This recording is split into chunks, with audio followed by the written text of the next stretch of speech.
आता पॅरेंट्सचं म्हणणं असं आहे, आम्ही ढेकरही काढतो तरीही आमचं बाळ सारखं उलटी करतं, तर काय करायला हवं?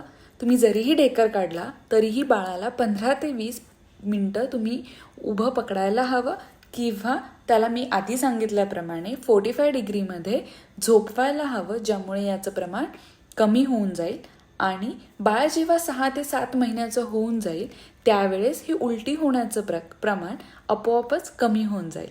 थँक्यू.